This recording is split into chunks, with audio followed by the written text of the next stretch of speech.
What's up, everybody? Welcome to another episode of Street Talk with Eric. My name is Eric, and this is my guest, Jeff. And today, we're going to be talking about suicide, divorce, depression, drug and alcohol abuse in law enforcement and first responders.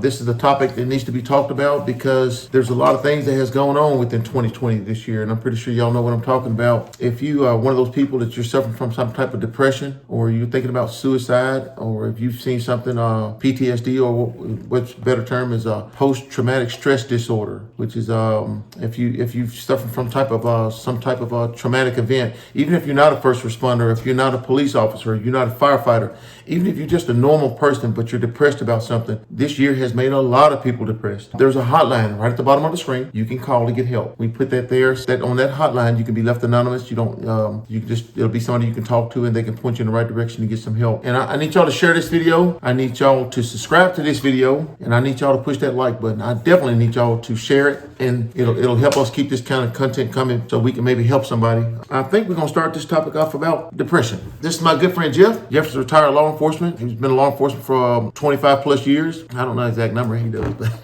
it's 25. 25 years. Yep. Jeff and I, we've known each other for a long time. We're really, really good friends. Jeff, just like myself, has gone through some tough times. I've gone through some really tough times, and Jeff has gone through really some tough times. So tonight, we decided to bring Jeff on board because I think Jeff has got a lot to share with people out there who may need some help. Without further ado, I think we're going to talk about depression first, and I'm going to start off with Jeff. Yeah, depression is a pretty big topic with me. I mean, it's something you can slip in depression and choose to not get help, and you don't get better. It gets worse. Before you know it, you start secluding yourself. You stay at home. The things that you enjoyed, you don't enjoy. Nothing really makes it better. The best for me, when I opened up and started talking about what was bothering me, I went to a doctor and got on some medication, and that helped.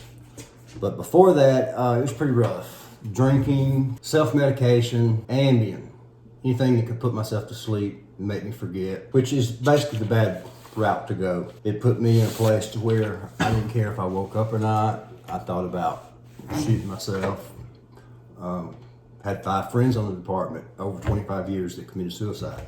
These are people I worked with, I knew personally. And when it happened to them, I wasn't going through my struggles. I just sat back and said, why would a police officer do that? I can't imagine taking your life over anything. But when you fall in depression, you're like you're in quicksand. It just keeps pulling you down kind of further and further. If you don't reach out and get help, it can destroy you. What saved me? Well, first of all, I've got kids, and I always told myself I have to be there for the kids. I have to function. What saved me was just getting on medications. And I'm gonna be honest with you, when you go to the doctor, at first they guinea pigged me on everything. We went from Wellbutrin to Prozac to Zoloft, and nothing really ever helped. And they finally gave me something called Cymbalta, which basically this drug, it increases the serotonin in your brain, the feel-good hormone that's in your brain, and it worked. It helped me to where I could finish my career and I could concentrate. But I still had demons back there that I had to deal with, and that part, just talking to friends. So Jeff, what do you think made your depression worse? Or better yet, what do you think was the first trigger when you first noticed it? Yeah, it was gradual. Little things that happened at work. And when I came on in 93, they didn't have this, or I wasn't aware of, they didn't have this traumatic event thing where you go and talk things out. I'd seen somebody shoot themselves in the head. I'd seen suicides where they'd blown their head off with shotguns. Accident scenes where dead bodies are all over the place. Not once was I ever told, hey, you need to go and speak to somebody about this. And that stuff, at first it didn't really bother me, but I guess a buildup of that, and then you carry that home and you talk about it, and a lot of times your spouse don't want to hear this stuff. And the next thing you know, you're having marital problems, you're going to counselors, then you got divorce, and now you got the depression issue and divorce and money. You're afraid to come forward and try to get help because it's a stigma, with police. You're supposed to be stronger. And when you go through the academy, the first thing they teach you is when you're on a call, you're in control. And you learn that. You learn, I'm law enforcement, I'm in control. When you take that home with you too, I'm in control of my life. But when you're not in control of your life, you start slipping down the tubes. Let's. I heard you. I heard you mention something about divorce, Right. which is one of the things that's one of the topics with law enforcement. I know for me, I've been with my wife for 32 years, but I will say this much: the time that I was on the job as a policeman, it got worse over time. I just come home and I think I will be. I probably saw something traumatic, and maybe it hurt me. Maybe it made me angry. I think all those things they play a role with the law enforcement officer. I think the officers see so much. The police officers see things that a normal human being just shouldn't be exposed to. Well, the human's not designed to witness that and go on the next day like nothing happened. It was just a casual day. That's exactly right. It sticks with you. If you see a traumatic event, you're not hurt. None of your family members are hurt. That still sticks out. Do you remember 9/11 when the trade centers were hit? Mm-hmm. I remember seeing pictures of people jumping out of that. Yeah, me too. I remember that. For weeks, I thought about how horrible that was. It just sticks with you. And that had no effect on me. And as a police officer, you're expected to go out there, deal with it, handle it, process it, come to work the next day and be okay with it and deal with it again. So now, as far as the divorce side of things, you may be sort of like me, but I'm gonna let you answer this one. You when you came home, okay, let's just say, for example, if you was at work and you saw something really, really traumatic or horrible, like a homicide that was brutal, or maybe a child that was killed, or sexual assault or rape, and those things are the kind of things that sticks in the back of a mind of a police officer. And sometimes we bury them because we have nobody to talk to because people don't understand. But since we're on the topic of divorce, did you ever come home and try to talk to your wife about it when you were still married? Did you try to share it with her? And if you did, what was the reaction? Well, I mean, at first my wife was receptive and she was always supportive. I think what happened in my divorce was I kept bringing things home and overdoing it, and then my drinking got worse. And that's usually what happens in your divorce. You start abusing the alcohol at home, and that's really when it happens. It's the alcohol. I used the alcohol, I'd get trashed. And then when I found Ambien, I'd hit paradise. I'd take an Ambien, hit vodka, walk around trashed. I wouldn't even know I was in the world. And there's just so much of that a spouse is going to put up with. I had 8, 9, 10 close friends. You call it a clique nowadays, We rode together, and a lot of them knew I was struggling. A couple of them really came and helped me and supported me. I lived with one of the officers for 6 months after we separated and we were going to get a divorce. He kind of babied me. He's my babysitter pretty much. He had me come live with him, and he watched out for me and took care of me. But as time goes on, even best friends expect you to come on, heal, get better. After a while, it's kind of hard I can't watch this person my whole life. And before you know it, that clique of 9 or 10 friends gets down to 1 or 2 people who are concerned enough to continue to call you, check on you, see how you're doing. But when you reach a certain point and you hit depression, you don't get help, you start self-medicating, you go to work, you're halfway doing your job because you get into this tunnel vision. All this is going wrong around you that you're supposed to be paying attention to, but you're right here. You're concentrating on my problems, what I've done wrong. How can I fix this? I've got to get out of this. I'm sinking. And so basically you're a danger to yourself and everybody else that's out there when you get to that point. And I kept drinking. I started taking vodka to work, and that's what I mean. And then you throw yourself into, well, now if you hit somebody in the car or you shoot somebody, you're automatically, they're going to draw your blood, they're going to test you, you're messed up. But when you're so desperate till you're at the point where I'm going to kill myself, drinking is the better option. Anything to make you stop thinking about your problem.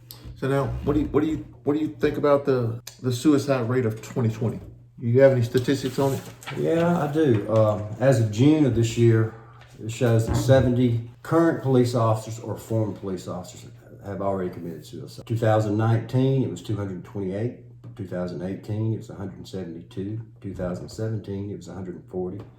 2016, it was 108. So you can see it goes up every year. Okay. And these are not killed in action. These are all they took their own lives. Okay. So in 2020, I've seen an increase, and I'm pretty sure y'all have too, with And once again, with all the things that's going on in 2020 within the states, the suicide rate has gone up. We've had an increase in police officers being depressed.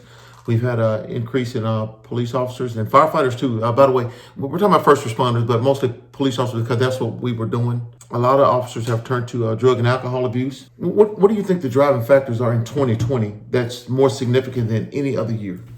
The driving factors is pretty easy to see. The media tells everybody to hate the police. They throw rocks at them. They demonize the police. We're the bad guys.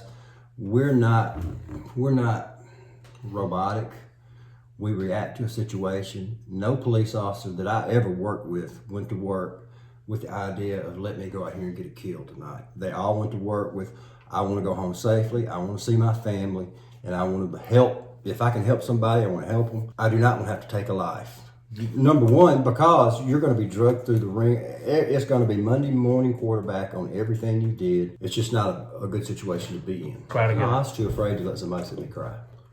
Well, same thing with me. I cried while I was on duty. I cried when I got home. And I think that's one of the driving factors of where people are starting to lose it at. With the police, they think they treat you like you're some kind of robot, or they don't even treat you like you're a human being anymore. The truth of the matter is you bleed, you cry, you hurt, you have children, you have people that depend on you. And then you have the media, which is a big part of it. They go out and they blow things out of proportion. And the officers go home and he's watching this stuff and he's sobbing, going, man, sometimes by me being black and I was a black police officer, sometimes I have white police officers for friends.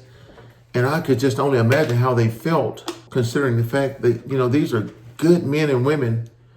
And then the media would sit there and just make it seem as if they were some type of killing machine or something just for no reason. And then, of course, the officer would probably go home and just sit there and think, man, I'm not this person. I know I'm not this person. So then those suicidal thoughts and stuff start to come, and the depression gets worse and worse and worse and worse. And then I think what makes it even worse, and Jeff, you could probably piggyback on this one, it's not just the media or the public. I think the police officer and the first responders, we expect nonsense from the public because they're naive. A lot of the public it's kind of like I wouldn't use that term, but it's kind of like I used to say all the time when we respond to a call. If they knew any better, they wouldn't call us in the first place. If they really had an answer to their problems, they wouldn't call us in the first place. But since the police officer supposed to be, he's well-trained, he's supposed to be educated, the officer has to be well-rounded. The officer has to know how to deal with all different walks of life. I was just afraid all the time. I said, I don't want to have to, step outside of being uphold the law officer, uphold the law. Or there's been times I've been driving down the street with a buddy of mine. We just cruising along, just patrolling. A woman runs out of the house butt naked, and you got 8-9 guys up in the house and they're raping her. And, then you go home and you look at your wife and you look at your daughter, and you're thinking, my God, I cannot believe these monsters are walking the street and the judicial system is broken. It lets them out of jail. And the officer is having to deal with this. The officer saying, I'll take them to jail. The system let them right back out. And then you got the media that's dogging the officer. The public is dogging the officer. And then you have the department that the officers are working for, whether it's the sheriff's department, the police department, the state police. Now, especially within 2020, the last line of defense that police officer had, when he could go to the higher ups at that department, and he said, they got my back because they're police and they understand. Well, you know what? In 2020, they have shown a different color. They have turned against the police officer for their own self-gratification. And it is just wrong. It's immoral. And so now the officer who is faced with all this stuff, just like Jeff was just talking about, all of the sin, the rapes, all of the homicides with people with their brains blown out. And some of y'all out there, first responders, y'all know exactly what I'm talking about. Then the officer has to go home and he has nobody to talk to. If he goes home and he talks to his wife or he talks to his kids, they don't understand because they're not law enforcement. And a lot of them will shun you. They'll tell you that they don't want to hear it, or they'll walk away from you.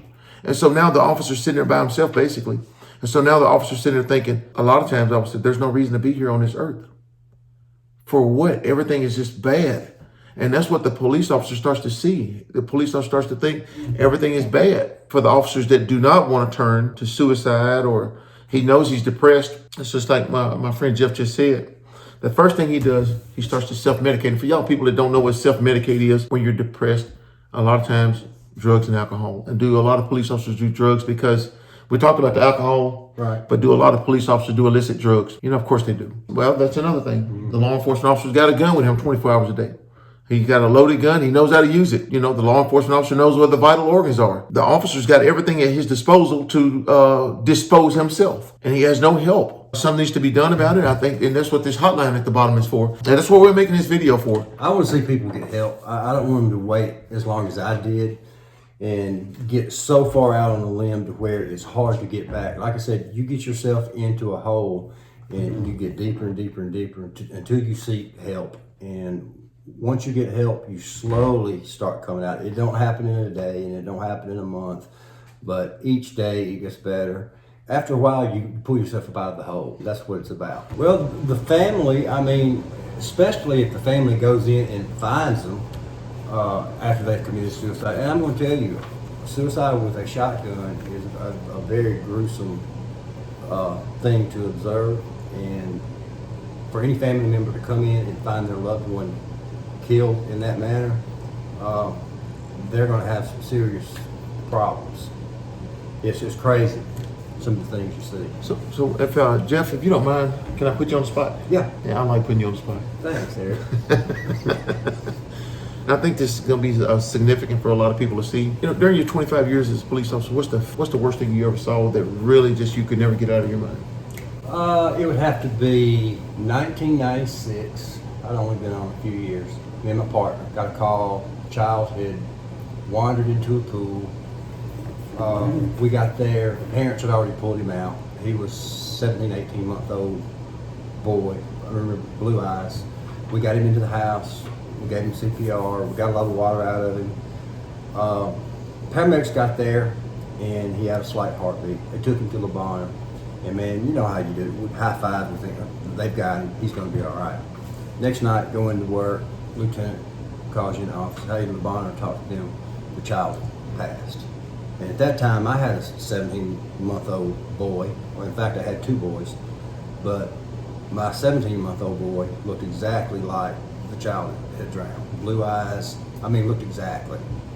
And that was the first time that I actually cried. Did you, either one of y'all say some officers become suicidal, some just severely depressed, or they're almost pushed to the point of suicide, or they thought about it, and the divorce makes it no better. It makes it even worse. And then officers don't make any money. The officer got bill problems and stuff. So would you say that there's a real possibility that some officers actually become cold to the job after seeing traumatic events? Would you say that's fair to say? I think that's a lot of times it's the alternative. You either turn cold to where this don't bother me, I don't care, and that's their defense mechanism to where they don't go the direction I did. If you care too much, it locks into you and you bring it home. Would you say, from your honest opinion, would you say that this is probably one of the reasons why people feel like the need to demonize police officers? Because sometimes there's been horrific or traumatic events that has taken places, and sometimes I've seen the news media do this, and it'll be like a homicide or something. A couple of officers in the news media there with their big cameras and stuff filming, and you may see a couple of officers kind of laughing in the background. What would you say the reason for it is? Do you think they're laughing because they're just trying to be funny, or would you say that they're trying to stay afloat, so to speak? They probably don't want to think about it. They probably want to change the subject, talk about something else.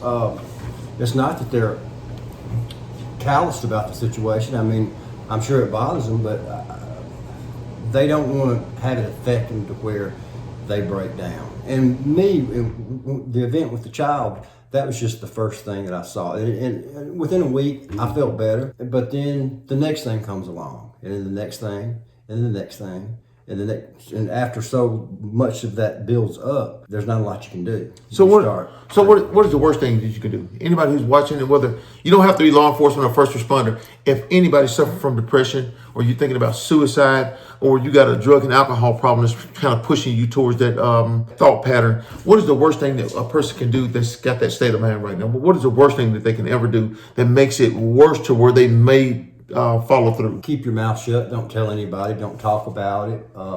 Start self-medicating. That's a dead end road. It's going to lead. I mean, if you're having problems to where you can't function, you're eventually going to kill yourself. You got to talk to somebody. You got to go see a doctor. Get on some sort of medication. The workout, that's something that always kept me mentally intact. I could go and spend an hour at the gym, and I actually didn't think about anything except what I was doing, what was right in front of me, the weights. I would think about the weights. I didn't think about anything else. Now, when I left the gym, a lot of times I would start back, thinking, damn, this happened, and how do I get over this? But activity, the longer you seclude yourself and sit inside of a house, the worse it gets. Yeah, and I'm sure at the end of 2020, you're going to see where the suicide rate, not just with police, nationwide, I guarantee the suicide rate is going off the roof. In other words, even if a person is pushed into a situation, but they'll label it COVID, I'm sure. So even if a person is pushed into an area where they got to isolate, if we're forced into it because it looks like that's where we could be at for one reason or another. If that person is alone, would you say one good idea would be for them to at least pick up the phone and call somebody and just say, look, I'm having a little bit of a problem, and let that person talk them through it? Alone is the worst thing you can do, but when you're depressed, alone is what you want. You don't want the phone to ring. You don't want anybody to interfere with you. You want to sit there. Your brain gets locked into, this is all I'm going to think about until I figure out how to fix this. I can fix it. And you can't. It makes it worse. What are some of the, besides alcohol, what are some of the drugs that you've known of officers on the job with, or even I've seen officers too? What are some of the illicit drugs you've seen officers that were depressed? What are some of the drugs you've seen them turn to? I've seen them fentanyl, Lortab, Percocet, Xanax. I mean, you can name it. It's obvious when you work with an officer for so long and you're sitting in roll call and you got this man that's answering calls with you every day. You see him every day, or this woman, whichever one. They go from this happy-go-lucky person, and all of a sudden you see them change and they turn into something different than what you first met. One of the officers I worked with committed suicide. Weeks before he committed suicide, he started giving his belongings away, calling friends up, hey, come get this TV. Come get this. I don't need it anymore. I'm about to move. Making up stuff. I don't need this. Wow. I want you to have it. Giving things away, getting ready for it. And the best thing I can tell current police officers, if you know somebody, you know their personality, if they're jokative and laugh and like to cut up, as soon as you see them come in day after day after day and something's wrong, they're not talking, they're silent, they're not joking anymore, you see the change. Approach them. Ask them what's going on. Maybe they'll tell you what's going on. I had a person come to me right before I retired and said, Jeff, I hadn't seen you in 4 or 5 years, but I'd heard you'd gone through some stuff, and people had told me you changed, and I just didn't know. But I went back to the academy and talked to some of the people out there, and they told me all the things that you've gone through. And I understand.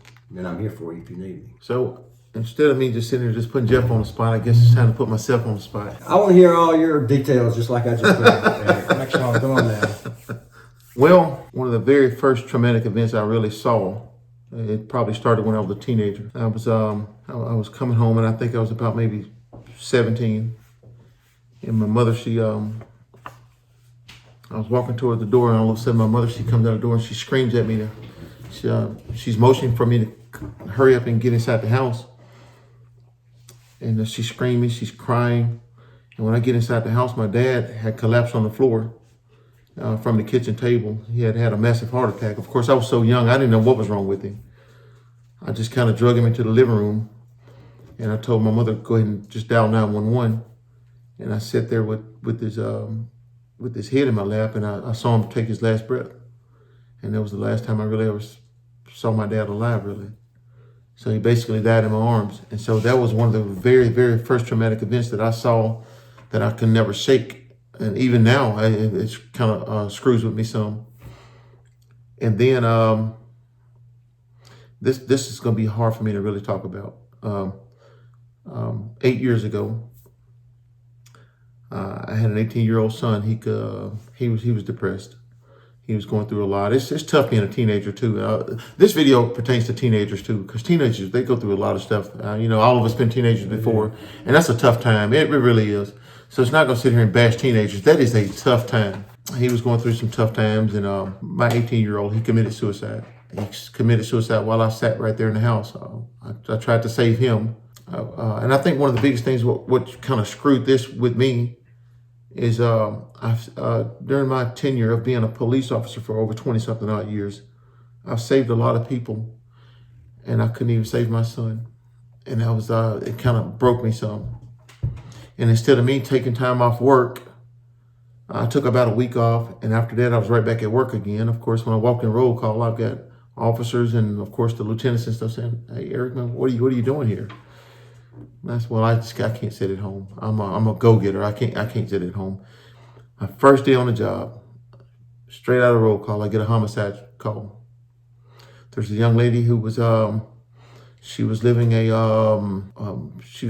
gay lifestyle, and she was dating this girl. The girl had left a guy for her from what the investigation had kind of came out, and I guess the guy just felt like he could compete with it, and he shot her point blank range in the face, and it blew her brains out in the backseat of her car. Of course, we had a lot of young officers on the scene. They was just kind of just overwhelmed with it, and I just remember walking up to the car, and I was like, "Oh well," I said, call the detectives out. And I went back to my car, and I remember just sitting down in my car, and I sat there and I ate, and my squad car was right by hers, and I could see her, I could see her with her brains blown out. And a couple of officers that came up to the squad car where I was, and they was like, "Man, what is wrong with you?" I don't even know if I realized something was wrong. I don't know if I did. See, I wished I could have taken that route. Yeah. I wished I could have. To me, it's the stronger route to take. Mine, I felt like it was the weaker route to take. I admire you that you went through that with your dad. You went through that with your son, and you could go back to work. Me, I was right the opposite. I almost burned out months. I was at sick time, just month after month. One day bled into the next. I was drunk the whole time, taking Ambien, stumbling around, a zombie. That was my way of dealing with it. So I admire you. Well, let me ask you something, because for the viewers that seeing this, Jeff just said that, some of the stuff that he was going through, he said he turned to alcohol, which I know a lot of y'all just looking at this. There's some of y'all out there watching, you're going to turn to alcohol, you're going to turn to drugs such as illicit drugs like cocaine and marijuana and methamphetamines and stuff like this. I don't want y'all doing that. And that's the reason why we're trying to do something about it. You need to reach out and talk to somebody and get some help like Jeff just said. Jeff, do you think maybe you would have thought a little bit different if you hadn't turned to alcohol and you had to turn to maybe somebody? On the front end, if I had talked to somebody and they said, "Hey, let's go to a doctor," but you don't have to go to a psychiatrist, because I know a lot of police are scared to do that. They don't want to get labeled crazy. Take you to your personal doctor and do some blood work and see what type of medication can help you with the depression. I let my depression span out so long that it went from depression to I can't even function anymore. How can I wake up and get through this day without my mind being stuck on all these things that's in it? Alcohol. And I wished I hadn't done that. I think for the people that's out there looking, I don't, and it's not to bash anybody, it's just that I want to just throw this out there. For me, and Jeff was saying a few minutes ago, he said he wished he could have taken the route that I have taken. Yes, it bothered me. I've seen more traumatic events than that really just caused me to kind of suffer sometimes, where I'm just thinking about it, having dreams about it, where I'll just wake up in my sleep and it just seems like it's happening all over again. I don't think I was, I think I had all my sensitivity towards mankind. I think it had kind of started to just kind of fade, and I'm just being honest about it. And so, like, I don't want to seem inhuman, but it seemed like I kind of at first just for many years I just kind of became. But that was his coping mechanism that helped him cope with the traumas he had built up inside his mind.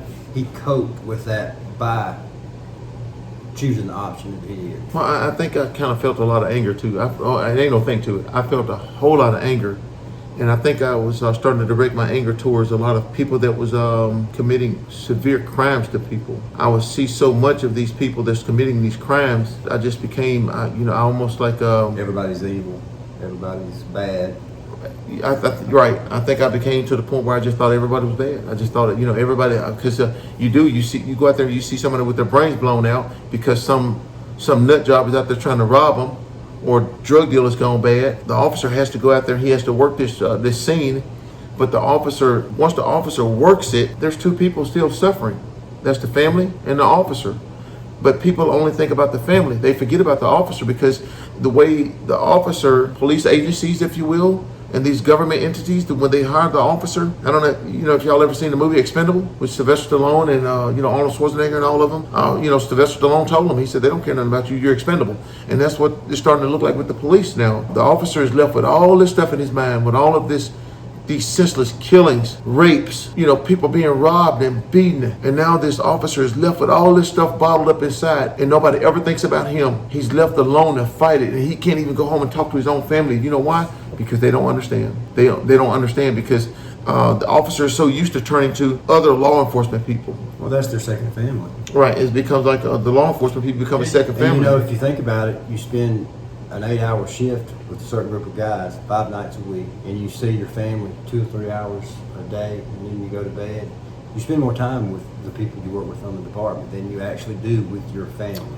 That's especially if you work nights and your spouse works days, you're spending more time with those officers, and they become like brothers and sisters. And this is where I think a lot of officers get caught up into the realm of saying, only police count. I mean, do we really feel that way? No, we don't. We know society counts. The people I associated with was mainly the police after I joined the force. I don't know that I really had any friends outside of them. Law enforcement. Well, I probably had a couple of friends that I grew up with. My circle of people has always been small. Maybe 1 or 2 people, that I grew up with or something. I went to school with. We kind of kept in touch. But as soon as they found out, oh, he's the police, especially considering where I grew up at. I grew up in, extreme conditions. You grew up in areas where you got extreme poverty. Those people, they shun the police. And we've had videos about this before, how they shun the police and they look at the bad guys, the heroes. My own family started to shun me. Brothers, sisters. I don't know if they took it as if, oh, he thinks he's better, or, oh my God, we can't smoke our weed no more. Right. That's where you're interfering with their lifestyle. You show up and buddying with them. Well, I can't smoke my weed, or I can't do this, or I can't do that. So they think. Yeah. But in reality, the officer really don't care. The officer's sitting there saying, hey man, look, just be yourself and do whatever you're going to do. Oh, well, I can't do this because you're 5. Oh my God, And the truth of the matter is, the officer's like, look, I'm just glad to be off. Well, I've been around some of my own family, and I go somewhere, hey, this is my brother, he's a police officer. And I'm like, would you please stop doing that? Let me be a normal person. It became at one point, I just wanted to be a normal person again. I ain't gonna lie to you. And some people may look at it and go, well, you are a normal person. When you're a police officer, I'm sorry, no, you're not. I guarantee you there's a lot of policemen that's gonna watch this, and they're probably gonna feel the same way. I just wanted to be a normal person again. I couldn't walk in a bar because I knew that if somebody's in there drinking, they're going to start a fight with me. Oh, that's that so-and-so that took me to jail. I found myself, if I walk into a restaurant with my wife, I sit with my back up against the wall, almost like a cowboy movie. I had to watch everything that was there because the officer don't trust anybody because the officer's seen so much. It's almost like my whole life became living in a movie almost. And that's the truth. I'm speaking for me. It's almost like my whole life was just like fantasy world I was wrapped up in, but it's reality. These officers, once you get into it and you're in your 3rd or 4th year and you're having issues, things are bothering you, you start getting into drugs and alcohol to try to cope with what's going on in your mind, it's not for you. It took me about 17 years on the job before it started piling up. I'm too far in now. I got to stick it out and get to 25. And so you're talking of 5 or 6 years of alcohol abuse, pills, anything I could do to make retirement, just to get there without killing myself. Well, I think he's right about the part that, some people are just not police material, and they get in a job because the unemployment rate is high, but the law enforcement, police departments are always hiring. First thing they'll say, well, I want to go be the police. And then all of a sudden when they get there, they see something that they want to get out there. Oh, I'm going to write some tickets, or I'm going to be in the squad car. I'm going to stop somebody and everybody's going to see me in this uniform. Well, it's just not that simple when you get a call and somebody's gotten their brains blown out. There's been times I can recall where a guy was he was shot execution style by some drug dealers. They put him in the middle of the road and they shot him execution style. And there was a female officer. She first made the scene. She just screamed in that radio. And when we got there, she had ran off and left her squad car. She took her gun belt off and she just said, "This is it. That's it." So ultimately, it wasn't for her in the first place. We had an officer who got shot in the chest when I was working. Had his vest on, didn't kill the guy. Bad guy gets away, gets into his house. We all get there. Cars everywhere, come out. For all he knows, he killed that officer. He's going to be in prison the rest of his life. He walks out with a pistol in his hand, takes a drag off a cigarette, says, "Tell my mama I love her." blows his brains out right there in front of everybody.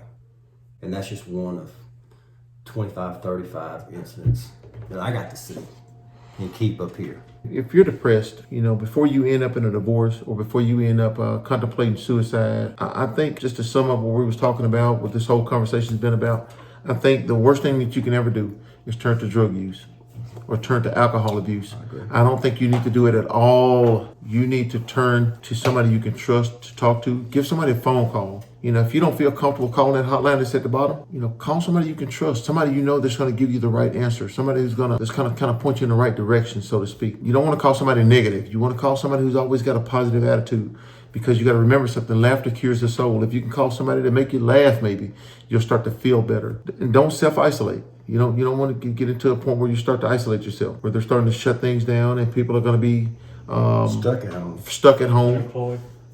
If you're stuck at home, don't just sit inside the house. I mean, what the government's talking about you need to be locked inside the house. I think we're gonna bring this particular video to a close. I think I've enjoyed Jeff. Me and Jeff have been friends for a long time. We've known each other Almost 20 years. yeah, probably right at 20 years. Right at 20 years. Is that how we describe our relationship? Well, of course, we've got the gym in common, and we've got law enforcement in common. We've gone through our fair share of stressors, I guess you'd say. We've got that in common. Well, you really want to know the truth? He's gonna sit there and sugarcoat it. I'll tell you the truth. I've always been involved in powerlifting and bodybuilding ever since I was about 12 years old. And when I first met Jeff some years ago, God dang it, he was humongous. And I thought, I pulled my squad car up, and he's walking across there, and he's got a tank top on, and he looked at like an IFBB pro bodybuilder. And I thought, what the was that? And I thought, he stood there and he just was bigger than life. And all of a sudden I saw this big smile come across his face, and he just sit there and he said, hey man, and we've been friends ever since. Yeah. And I've been friends ever since. It's just, we love fast cars. We both love guns. We love being the police, and we love lifting those weights. I guarantee you, me and Jeff is going to be in that gym every day. Yes, we are. And so for you people that don't know, see that? Jeff, you got something else to do? For the And I thank Jeff for being here. I think it took a lot. It took a lot for Jeff. It took a lot for me. And I just want to say, if anybody can make it out, I mean, I made it through all my problems. Anybody else can. Just get with the doctor, get on some medication, talk to somebody. You can make it through it. I promise you. That's exactly Every day right. gets better. Everybody who's watching this video right now, if you're a first responder and you're thinking about suicide because you're depressed, or you've gone through a divorce and you're just down and out, you just remember this. Are you a winner? Because winners don't quit. And this goes for even a normal person that's out there. You don't have to be a first responder. You must keep fighting. You must fight to the end, because depression is nothing but an enemy to you. You never give up. Do not let them win. Winners do not quit. And you must remember, everybody has a bad day. You're not by yourself. And that was one of the things I had in my notes. The whole time I felt, I'm in this alone. There's no way out. There's no drug that the doctor's going to give me that's going to help me. That was just my feeling on it. But now you know you're not alone. You are not alone. You must have a winning attitude. You got to have a winning attitude no matter what. Well, listen, I want y'all to subscribe to this channel. This channel, I think, is going to be it's going to help a lot of people. Suicide, drug abuse, and depression within law enforcement, first responders, or just anybody who's suffering. And we're going to bring a lot of more content to this channel. And y'all keep watching this channel. I need y'all to subscribe to it. I need y'all to like it. I need y'all to share it. Having said that, we love y'all. Peace. Peace.